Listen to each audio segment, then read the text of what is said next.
రాష్ట్రంలో పెట్టుబడులే లక్ష్యంగా నారా లోకేష్ గారి పర్యటన దక్షిణ కొరియాలో సాగుతుంది. మనందరికీ తెలిసిందే.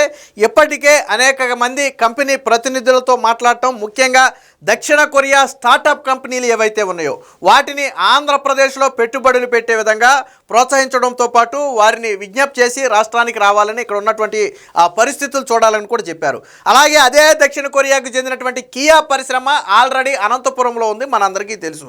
సో దేశంలోనే అతిపెద్ద కార్ల తయారీలో ఇప్పుడు కియా పరిశ్రమ ఒకటి, అది అనంతపురం నుంచి కార్లు ఉత్పత్తి చేస్తుంది.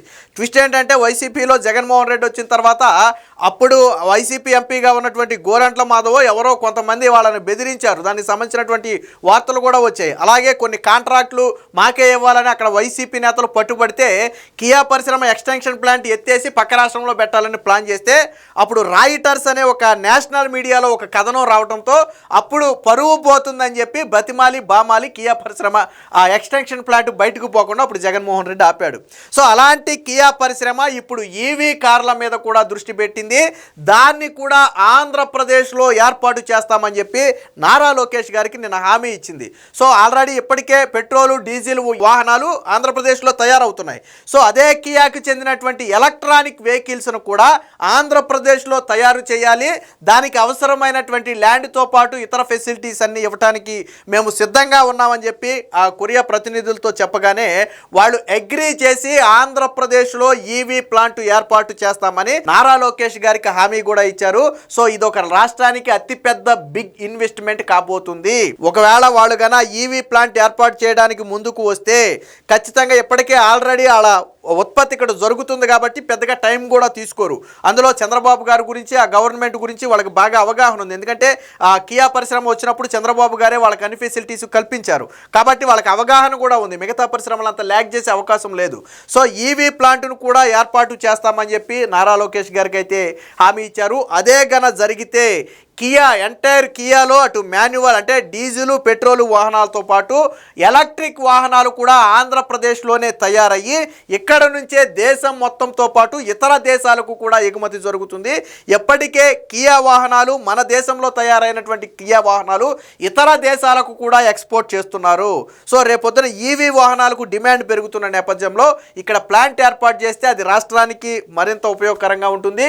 మరింత మంది యువతకు ఉపాధి అవకాశాలు కూడా లభించే అవకాశం ఉంది. దీంతో పాటు ప్రత్యేకంగా కొరియా సంస్థల కోసం ఒక పారిశ్రామిక పార్కు ఏర్పాటు చేయాలని చెప్పి నారా లోకేష్ గారు అయితే వారిని కోరటం జరిగింది. దానికి అవసరమైనటువంటి ల్యాండ్ కావచ్చు, ఇతర ఫెసిలిటీస్ కావచ్చు మేము పూర్తిగా ఇస్తాము. ఒక పార్కు, పారిశ్రామిక పార్కు ఎంటైర్ దక్షిణ కొరియా నుంచి వచ్చే ఈ సంస్థలన్నిటికీ కూడా ఒక పారిశ్రామిక పార్కు లాంటిది ఏర్పాటు చేయాలని చెప్పి నారా లోకేష్ గారు కోరారు. అలాగే రెండు దేశాల మధ్య సమన్వయం కోసం, డైరెక్ట్ ఉత్పత్తుల కోసం అంటే ట్రాన్స్ఫర్ కోసం ఒక డెస్క్ను కూడా ఏర్పాటు చేయాలని చెప్పి నారా లోకేష్ గారు అయితే కోరటం జరిగింది. మొత్తంగా పెట్టుబడుల వేటలో నారా లోకేష్ గారు సక్సెస్ అయ్యారు. కియా ఈవీ ప్లాంటు ఆంధ్రప్రదేశ్లో పెట్టడానికి ఆ సంస్థ ప్రతినిధులు అగ్రీ చేయటం అనేది అతిపెద్ద శుభవార్తగా చెప్పవచ్చు. దీనికి సంబంధించినటువంటి వార్త కూడా వచ్చింది. సో నిన్న కియా పరిశ్రమలకు సంబంధించి అక్కడ వాహనాలతో నారా లోకేష్ గారు అయితే సరదాగా ఫోటో దిగారు. ఆ ఫోటోను కూడా మనం ఇక్కడ చూడొచ్చు. దీనికి సంబంధించినటువంటి వార్త కూడా ఒకటి వచ్చింది, ఒకసారి చూద్దాం. కియాను విస్తరిస్తాం,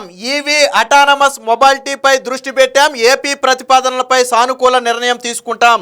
లోకేష్ కు కియా ఉన్నత స్థాయి బృందం హామీ. దక్షిణ కొరియాలో పారిశ్రామికవేత్తలతో మంత్రి భేటీ. పెట్టుబడులకు ఏపీ కొరియా డెస్క్ ఏర్పాటు చేయాలి. పారిశ్రామికవేత్తలకు 3S అనేది ఒక రక్షణ కవచం. అంటే స్పీడు, స్టెబిలిటీ, సర్వీస్, ఈ మూడు కూడా ఆంధ్రప్రదేశ్లో మీకు ఒక రక్షణ కవచంగా ఉంటాయి. పారిశ్రామికవేత్తలకు కావాల్సిందే ఈ మూడు అని చెప్పి నారా లోకేష్ గారు చెప్పారు. నైపుణ్యాభివృద్ధి, సాంస్కృతిక బంధానికి కూడా పెద్దపీట. కొరియన్ కంపెనీల్లో ఉద్యోగాలకు యువతను సిద్ధం చేస్తాం, డీప్ టెక్ ఫోర్స్ గా తీర్చిదిద్దుతాం. దక్షిణ కొరియా మంత్రులతో లోకేష్ అయితే భేటీ. అంటే మీకు కావాల్సినటువంటి వర్క్ ఫోర్స్ను కూడా మీ పనికి అనుగుణంగా మీకు కావాల్సినటువంటి స్కిల్స్ ఉన్నటువంటి యువతను కూడా మేము రెడీగా ఉంచుతామని చెప్పి నారా లోకేష్ గారు అయితే చెప్పడం జరిగింది. ఆంధ్రప్రదేశ్కు పెట్టుబడులు రాబట్టే లక్ష్యంతో దక్షిణ కొరియాలో పర్యటిస్తున్న మంత్రి లోకేష్ పారిశ్రామికవేత్తలతో వరుస భేటీ పర్యటన నిర్వహిస్తున్నారు. దిగ్గజ కంపెనీ ప్రతినిధులను కలిసి రాష్ట్రంలో పెట్టుబడులకు ఉన్న అవకాశాలను, ప్రభుత్వం కల్పిస్తున్న సదుపాయాలను వివరిస్తున్నారు. అక్కడ మంత్రులతోనూ ఆయన సమావేశమయ్యారు. ఏపీ కొరియా మధ్య వ్యాపార సంబంధాలు పెరిగేందుకు చర్యలు తీసుకోవాలని కోరారు.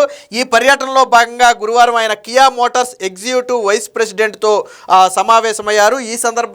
ఆ సందర్భంగానే ఎలక్ట్రిక్ ప్లాంట్ను ఆంధ్రప్రదేశ్లో ఏర్పాటు చేయాలని కోరగా ఆయన సానుకూలంగా స్పందించి వెంటనే పరిశీలిస్తామన్నారు. బట్ ప్లాంట్ ఏర్పాటు అవుతుందనే నమ్మకం బలంగా ఉంది. ఎందుకంటే ఇప్పటికే కియా తన ఉత్పత్తిని ఇక్కడ ప్రారంభించింది కాబట్టి ఈవీ ప్లాంట్ ప్రారంభించడానికి పెద్దగా ఆటంకాలు ఉండకపోవచ్చు. దీంతో పాటు రెండు దేశాల మధ్య సాంస్కృతిక బంధానికి కూడా పెద్దపీట వేయాలని చెప్పి నారా లోకేష్ గారు అయితే కోరారు. దీనికి సంబంధించిన మరొక వార్త కూడా చూద్దాం. ప్రత్యేకంగా డిజైన్ చేసిన ప్లాట్ఫామ్ బియాండ్ వెహికల్స్ అయితే నారా లోకేష్ గారు అయితే పరిశీలించారు. హైబ్రిడ్ వాహనాల తయారీ కేంద్రాన్ని కూడా ఏర్పాటు చేసి రాష్ట్రంలో సంస్థ కార్యకలాపాలు మరింత విస్తరించాలని కోరారు. అంతర్జాతీయ మార్కెట్లకు సులభంగా ఎగుమతి చేసేందుకు విశాఖ పోర్టు సమీపంలో ఒక complete knockout down assembling export సెంటర్ను కూడా ఏర్పాటు చేయాలని కోరారు. అంటే ఇక్కడ తయారైనటువంటి ఈ ప్రొడక్ట్ని, కార్లను ఇతర దేశాలకు సులభంగా ఎగుమతి చేయాలంటే రవాణా మార్గం ఒకటే, మనకి జల రవాణా అనేది కీలకమైంది. సో కాబట్టి విశాఖలో ఒక పోర్టు లాంటిది కూడా ఏర్పాటు చేయాలని, ఎక్స్పోర్ట్ సెంటర్ను కూడా ఏర్పాటు చేయాలని చెప్పి నారా లోకేష్ గారు అయితే కోరారు. ఇక నాలెడ్జ్ హబ్గా ఏపీ, సో ఆంధ్రప్రదేశ్ ఒక లక్ష్యంతో పనిచేస్తుంది. ఏపీని ఒక నాలెడ్జ్ హబ్గా తీర్చిదిద్దాలి. అలాగే రాబోయే 5 ఏళ్లలో 20 లక్షల మంది యువతకు ఉపాధి కల్పించాలి. సో ఆ లక్ష్యంతో మేము పనిచేస్తున్నాం. ఈ నాలెడ్జ్ హబ్గా తీర్చిదిద్దే ప్రక్రియలో మీరు కూడా భాగస్వామ్యం అయ్యి మాకు సహాయ సహకారాలు అందించాలని చెప్పి వాళ్ళనైతే కోరారు. ఏపీ యువతకు డీప్ టెక్ వర్క్ ఫోర్స్గా తయారు చేయడానికి కొరియా వర్సిటీ సహకారం అందించాలని కోరారు. 2029 నాటికి రాష్ట్ర యువతకు 20 లక్షల ఉద్యోగాలు కల్పించే తమ లక్ష్యానికి సహకరించాలని, ఎలక్ట్రానిక్స్, సెమీ కండక్టర్లు, పాదరక్షల తయారీ, నౌకా నిర్మాణం వంటి రంగాల్లో కొరియా నైపుణ్య సహకారాన్ని అందించాలని విన్నవించారు. స్టూడెంట్ ఫ్యాకల్టీ ఎక్స్చేంజ్ ప్రోగ్రాములు, కరిక్యులం డెవలప్మెంట్ కోసం ఏపీ కొరియా వర్సిటీలను అనుబంధం చేయాలన్నారు. ఎలక్ట్రానిక్స్, సెమీ కండక్టర్లు, నౌకా నిర్మాణ వ్యవస్థలు, AI, quantum computing, fibre, cyber security, clean tech, health tech రంగాల్లో సాంకేతికతను బదలాయించేందుకు ముందుకు రావాలన్నారు. అంటే లోకేష్ గారు చెప్పింది ఒకటే, మీరు పెట్టుబడులు పెట్టడమే కాదు, మీ దగ్గర ఉన్నటువంటి కొన్ని టెక్నాలజీను మాతో పంచుకోండి.